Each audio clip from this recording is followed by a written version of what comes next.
ሰላም ሰላም ቤተሰብ እንደተለመደው ላይክ እያደረግን እንጀምራለን። ሌትስ ጎ። የሌባ ሊግ ዌስትሃምን ማውረድ ብቻ ሳይሆን ለአርሰናል ዋንጫውን እንደዚህ በእጃቸው ነው። የሌባ ሊግ ገብርኤልን የሌባ ሊግ አብዬ ከፋህ እንዴ? እንዲች ብሎ እንዳይከፋህ በረኛው መለ ይረፍ፣ ቦሌ ኤርፖርት ይረፍ። ሰምተነዋል፣ ወደነዋል። ተረኛ ሰብስክራይብ አድርጋል ነው ረሳው እንዴ? ስለሚቻለው ይኸውልህ አርሰን ደግፍ ተሽሯል። ወይጣጤ ቋጠሮ ወይጣጤ ወላብዬ ወላማ ሁልሽም ማለት ነው። በቋጥኝ አጠገባደካለ ተሽሯል። ጣጤ በል ጣጤነት ይለምልም ተሽሯል። የኔ ቋጠሮ ምን ሰርቶ ሊበላ ሱብህ ጀምሬ ቋጥሬ ምን ሰርቶ ሊበላ ጧት ጀምሬ ቋጥሬ ምን ሰርቶ ሊበላ ነግሬሃለሁ። ተሽሮልሃል። አፈለጥ በልሻሽውላ ሽረኗል በለማዛጋ ወይ ጉድጓድ እንዳልገባ እንዳልሰበር ከተሰበርኩኝ ሁላ ነገር ይቀራል። ያዝልኝ ተሽሯል በለው ያዝልኝ። ይሄ ፋውል ነው። በቃ ምንም ግልጽ እኮ ነው። ምንም የሚያከራክር ነገር የለውም። ሱስ ሆኖብን ነው እንጂ ግልጽ ፋውል ነው። ገባ? ምንም ጥያቄ የለውም። ጥያቄ የሌለው ፋውል ነው። ይሄ ዘበር ጥየቃ ነው ወይ? እንዴት ነው የሚያቅፉኝ? ማን ናፍቂያቸው ነው? የናፍቆት ነው ይሄ። ወንጀለኛ እንዲያያዝም ወንጀለኛ ነው ይሄ። ቡንደስሊጋ ላይ የተጫወተው ጨዋታ ነው። እኔ ኮረሳል ቡንደስሊጋ ነው ይሄ። አይ ያው ምን እንዳመጣለን ብቻ ከገባ ገባ ነው። እንኳን ደስ አላችሁ። ዋው! አይ ግን ላይክ አድርጉ። የአርሰናል ተጫዋች እንደዚህ አይነት ፋውል ሲሰራ የቆመ ኳስ አጠቃቀም ወይም ደግሞ ታክቲኩ ሰራ ምናምን ተብሎ ይታለፋል ማለት ነው። እንደዚህ አይነት ፋውሎች ብዙ አይነት ነው ሲታለፉ ማለት ምክንያቱም በቃ አርሰናል በቆመ ኳስ ስለሚታወቅ ኦኬ ኢትስ ኦኬ ነው እሱ የሚያደርገው ነገር።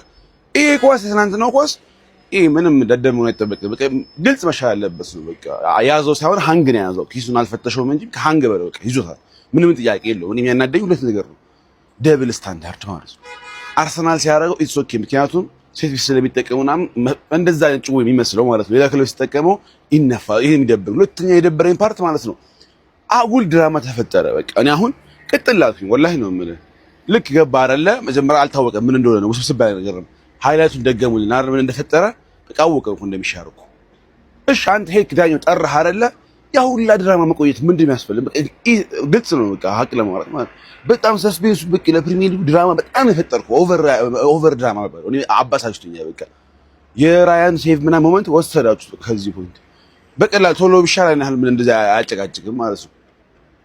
ይዛል ልጅ ሳቶን ኳስ ስለሱ ነበር እናወራ የነበረው መጀመሪያ ወሰዳችሁ። በቃ ስፖትላይቱን ወሰዳችሁ። በቃ ዳኛው የፈለገው ስፖትላይት ይሄን ነበር። በቃ እንዲህ አረባለ እኔ አውቀዋለሁ። በቃ ሃይላይቱን አሳይ ያስታውቃል። በቃ በረኛ እኮ በቃ ይሄ ምንድነው እግር ኳስ የንክኪ ስፖርት ነው አይደለ? ግን ከበረኛ ጋር እንደዚህ አይነት አይፈቀድም። የራሱ ዞን አለ እሱ ውስጥ እንደዚህ ንክኪ አይፈቀድም። ያው አርሰናል ካሉት በስተቀር እነሱ ይፈቀድላቸዋል መሰለኝ። ዋሬቨር ብቻ ኮንግረስ ምናምን አያስፈልግም። ይሄ አሪፍ ፊልም ነበር ያየረው ተሳክቶ አሸንፏቸዋል። ግን ይሄ ደብል ስታንዳርድ ዳኝነት ላይ በጣም ስለሚደብረኝ ነው የመጣሁት ለማለት ያክል ነው። ይመቻችሁ ብራዘሮች። አይ ቲንክ ሲዝኑ የሚገባችሁ ብያለሁ አስባለሁ። ያፍታችኋል ምናምን አንዳንድ እንደዚህ ነገሮች ያጋጥማሉ ምናምን በቃ ብቻ እያለፍከም ቢሆን የሚገባውት ማይክ ሊበላ ይመስለኛል ማለት ነው። ኮንግራ ኢትዮጵያውያን የአርሰናል ደጋፊዎች ትላንትና የዌስትሃም ስቴዲየም ድምቀት ሆኖ ነበር ያመሹት። እንደምትመለከቱት የዌስትሃም ጎል ሲሻር እንግዲህ በዚህ ባለ መልኩ ነበር ስሜታቸውን እየገለጹ የነበሩት። የህፃኑ ልጅ ኦንሊም እጅግ በጣም አስገራሚ ነው። በጨዋታ መሀልም እንግዲህ በካሜራ መሀል ሲታዩ ነበር። እናንተ ስለነዚህ ሰዎች ምን ሀሳብ አላችሁ? ኮሜንት ላይ አስቀምጡልኝ። የሌባ ሊግ ዌስትሃምን ማውረድ ብቻ ሳይሆን ለአርሰናል ዋንጫውን እንደዚህ በእጃቸው ነው። የሌባ ሊግ ገብርኤልን የሌባ ሊግ በረኛው ዘሎ ምን ላይ ይረፍ። ትላንትና ይሄንን ቪዲዮ ከናይቼ ዝም ያልኩት ስሜታዊ ሆኜ መልስ መስጠት ስላልፈለኩኝ። አንተ የምርም የሚታይ ከሆነ ይሄንን ቪዲዮ ተመልከትና ፋውል አያሰጥም ካልክ አንተ የምርም ችግር አለብህ። መቋጠር፣ አርሰናል ዋንጫ እንዳይበላ መፈለግ፣ መበሻሸቅ ምናምን እኮ ኖርማል ነው። ግን እንደዚህ የሚታይ ተመልከት። ፓብሎ እጁን ይዞታል። ቶዲቦ እየጎተተው ነው ማሊያውን። ይሄ ልጅ በምን በኩል ኳሱን የያዘው? አንድ ቀን እኮ ሲቲ በዳኛ ስህተት ምናምን ጨዋታ ሲያሸንፍ ወጥተ ቪዲዮ አትሰራም። ለአርሰናል ጊዜ ግን ትክክለኛ ፋውል ሆኖ እንኳን ገብርኤልን እያልክ እየማልክ ታለቃቅሳለህ። ኧረ በስመ አብ! የእናንተስ መነፍጨል በዛ። ዓለምን እያነጋገረ የሚገኙ የኢትዮጵያ የአርሰናል ደጋፊ ምስል ሌሊቱን እንግዲህ በማህበራዊ ትስስር ገጾች ላይ ሲዘዋወር ያደረው ምስል ይህ ምስል ነው። ኢንጂነር የሱፍ መሐመድ ይባላል። እንግዲህ ይህ ኢትዮጵያ የአርሰናል ደጋፊ ትላንት በምስራቅ ለንደን በዌስትሃም ሜዳ እንግዲህ ተገኝቶ ጨዋታውን ሲመለከት ከነበሩ ደጋፊዎች መካከል በግንባር ቀደምትነት ተጠቃሽ ነው። ትሮሳርድ እንግዲህ ግቡን ሲያስቆጥር ይህ ሻምፒዮን የሚለውን ጽሑፍ የያዘ የአርሰናል ማሊያ በመያዝ ሰለብሬት ሲያደርግ ተስተውሏል። ታዲያ አዳሩን በማህበራዊ ትስስር ገጾች ላይ በጣም መነጋገሪያ ከሆኑ ምስሎች መካከል ይህ ነው። ሁለት ጨዋታ በሚቀርበት ሰዓት ላይ እንዲህ ማድረጉ ምን ታይቶት ይሆን? አርሰናል ከዚህ በኋላ በቃ እንደሚወራው ዋንጫውን አነሳው ወይ ከ22 ዓመት በኋላ በሚል በጣም መነጋገሪያ ሆኗል። ከቀናት በፊት እንግዲህ ሲቲ አርሰናልን ቼልሲን በሚያሸንፍበት ሰዓት ላይ ማንቸስተር ሲቲ አንድ የማንቸስተር ሲቲ ደጋፊ የውሃ መጠጫ ላይ የአርሰናል አርማ በመያዝ ሲጠጣበት ተስተውሎና መነጋገሪያ ሆኖ ነበር። በመጨረሻ ማን ይሳካለት ይሆን? ኢትዮጵያዊው ኢንጂነር የሱፍ መሐመድ ወይስ የማንቸስተር ሲቲው ደጋፊ ማን ይሆን? እንዴ አረ ሰብስክራይብ አድርጉ፣ ሰብስክራይብ። እንግዲህ ፋሚሊ እንደምታውቁት እኔ ፍትሃዊ አርሰናል ደጋፊ ነኝና ዳኛው ዛሬ በጣም ለኛ ሲያዳላ ነበረ። ጎል አግብተው ፋውል ነው ብሎ ሳረባቸው ምንም ሳይነካ በረኛው ማለት ነው። እና ደግሞ ፔናልቲ የሚያሰጥ ኳስ ፔናልቲ ሳይሰጥ ቀረ ዳኛው። ለኛ በጣም እያዳላ ነበረ። ግን እሰይ እንኳን ያዳላ እሰይ እረረባለ እሰይ እንኳን አዳላ እሰይ እሰይ እሰይ እሰይ እሰይ። ትላንትና ቤተል አካባቢ ኳስ ስታዩ የነበራችሁ የአርሰናል ደጋፊዎች ትለያላችሁ። መድኃኒዓለምን በቃ አስደሰታችሁኝ። በቃ ይሄ ነው አርሰናላዊነት። መድኃኒዓለምን ከእናንተ ጋር ምን ነው ባየው ነው ያልኩት። እንዲህ ትለያላችሁ። እዩት እስቲ።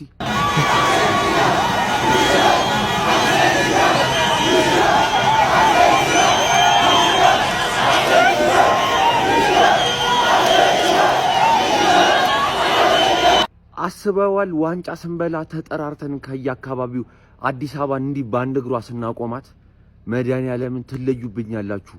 ሪስፔክት። በቃ ይሄ ነው ገብርኤልን፣ ይሄ ነው ግን እናታቸው አፈር ታስበላል። ደደብ ያን እንኳን ይስታል። ያ ደደብ እናት አይደለም ትሮዛርድ ነው ትሽ ቆሻሻ አሮን ሳይድ አይደለም ጀምፖሩ ነው እናት ምን ነው ያን እንኳን ስቶ ግን እናት ግን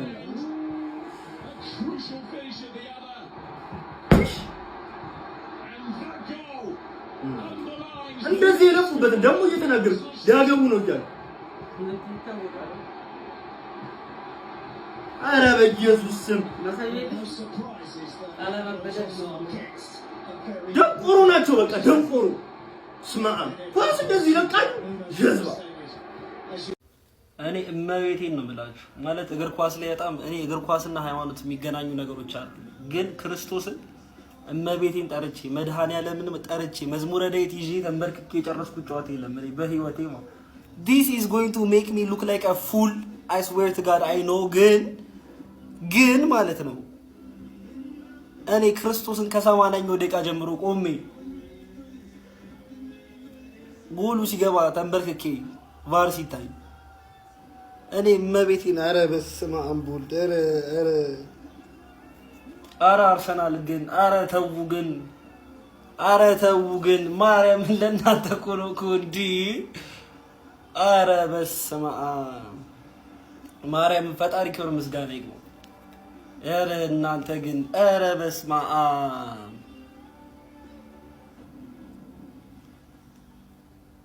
ኧረ በስመ አብ ምን አይነት ጨዋታ ነው? ምንድነው? ለምንድን ነው እንደዚህ የምትጫወቱት? ኧረ በጌታ በኢየሱስ ክርስቶስ ኧረ በስመ አብ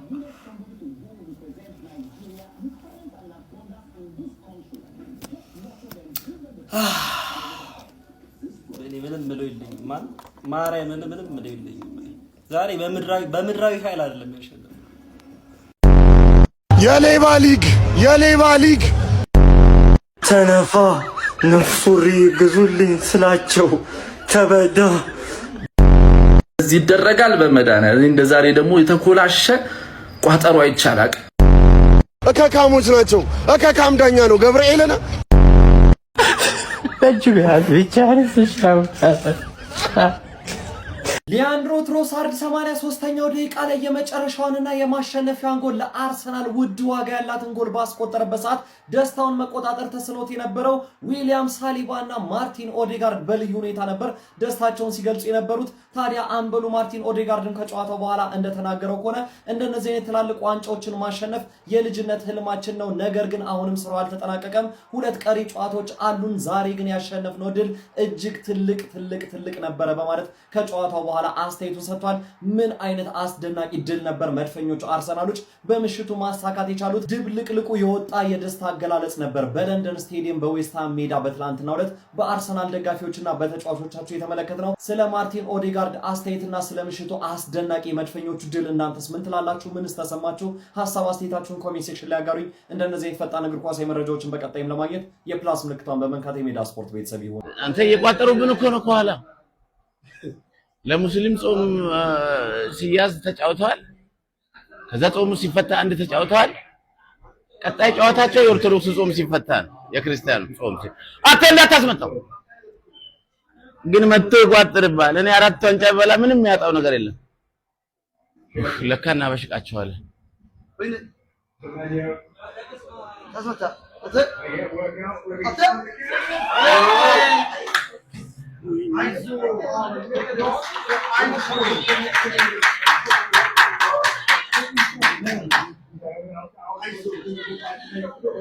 ኧረ ሰሜኑ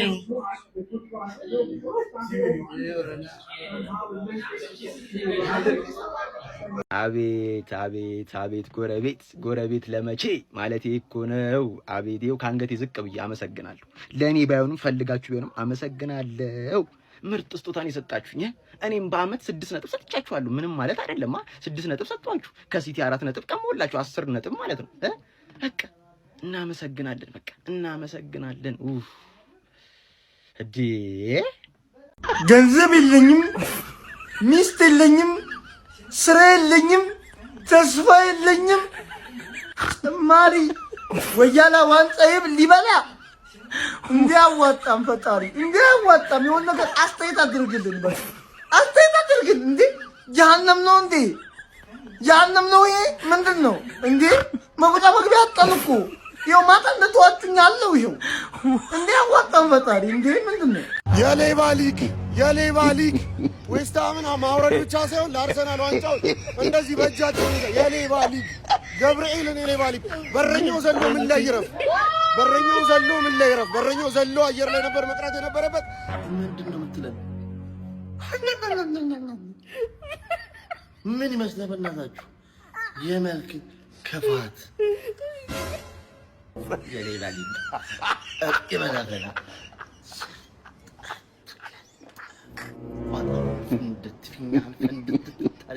ዋንጫውን ስበላ ደግሞ ዋንጫውን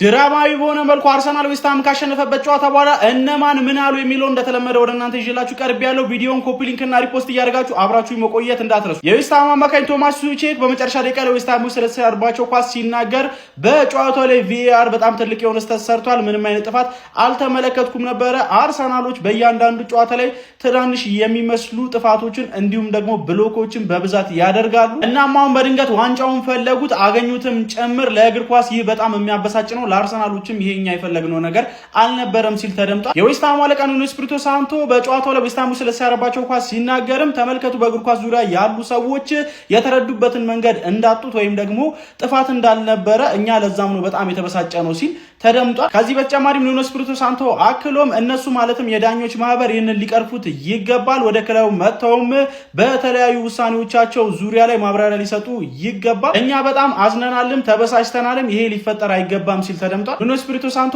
አክሎም ይሄ በፕሪሚየር ሊጉ ሁሉም ኮርናዎች ላይ ይፈጠራል፣ ስለ ፕሪሚየር ሊጉ የኮንሲስተንሲ እጥረት ነው ማውራት የፈለኩት፣ እናም የትኛው ጥፋት ወይም ደግሞ የትኛው ጥፋት እንዳልሆነ መለየት አልቻልንም ሲል ተደምጧል። ጃረድ ቦወን በበኩሉ ስለተሻረባቸው ጎል ሲናገር ይህንን ጥፋት የምትሰጥ ከሆነ ከሳምንት መስጠት ይጠበቅብሃል ሲል ተደምጧል ማለት ነው። በአርሰናል በኩል እነማ ምን አሉ የሚለውን ሀሳብ ከማካፈሌ በፊት ቴምር ሪል ስቴት ጽድት ያሉ መኖሪያ ቤቶችን በተመጣጣኝ ዋጋ ይዞላችሁ ቀርቧል። ከቴምር ሪል ስቴት ጥራታቸውን የጠበቁ መኖሪያ ቤቶችን በተመጣጣኝ ዋጋ በተለያዩ ወሳኝ በሚባሉ አይን ቦታዎች ላይ እስከ ሱቆች ድረስ ማግኘት ትችላላችሁ።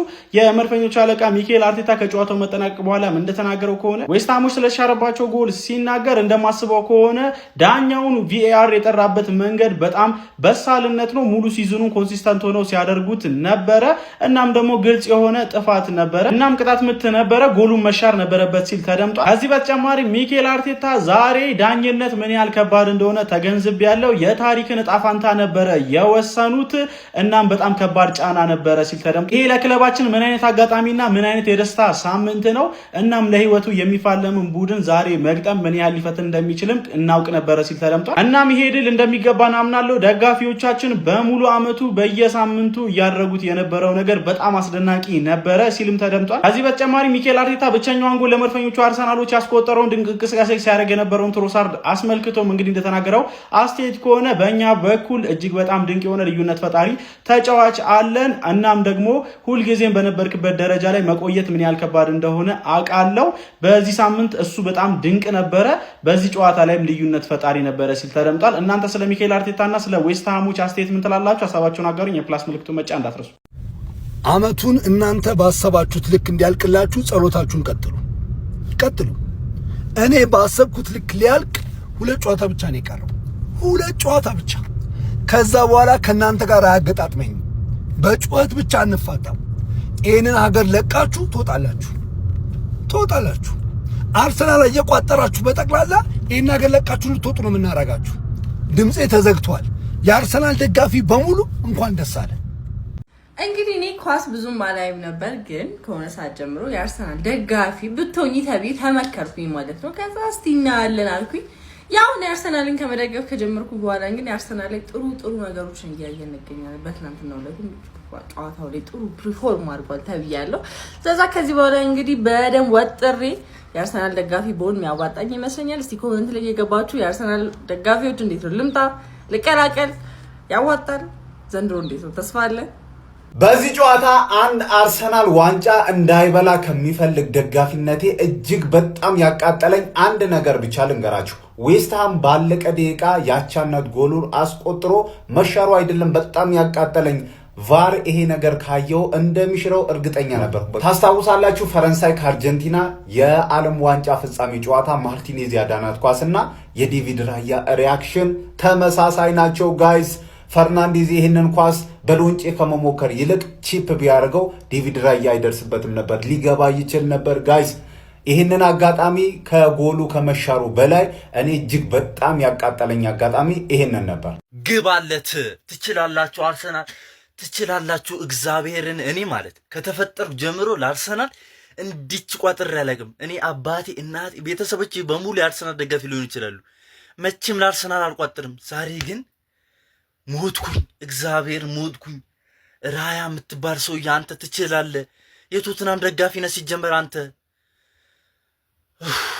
አስጨነቁኝ፣ ግን አስጨነቁኝ። ባለቀ ደቂቃ እኔ ባይሻር ምን ሊውጠኝ ነበር። ደግሞ የቶትናም ደጋፊ ሆኖም ለዌስትሃም ሲቋጥር የነበረ ሰው አለ ተባለ። ምን ሆናችሁ ነው? ዌስትሃምን አይበላም እንዴ? እግዚአብሔርን አርሰናል እኔ በዚህ ዓመት ብቻ 4 ዋንጫ ይብላክ ጊቨሽት። እኔ እግዚአብሔር አርሰናልና ዌስትሃም ይጮታሉ እንጂ እኔ አይምሮዬ በሙሉ ቶትናም ነው። በቃ ቶትናም። ሰላም ሰጣችሁ። እግዚአብሔርን ይመቻችሁ።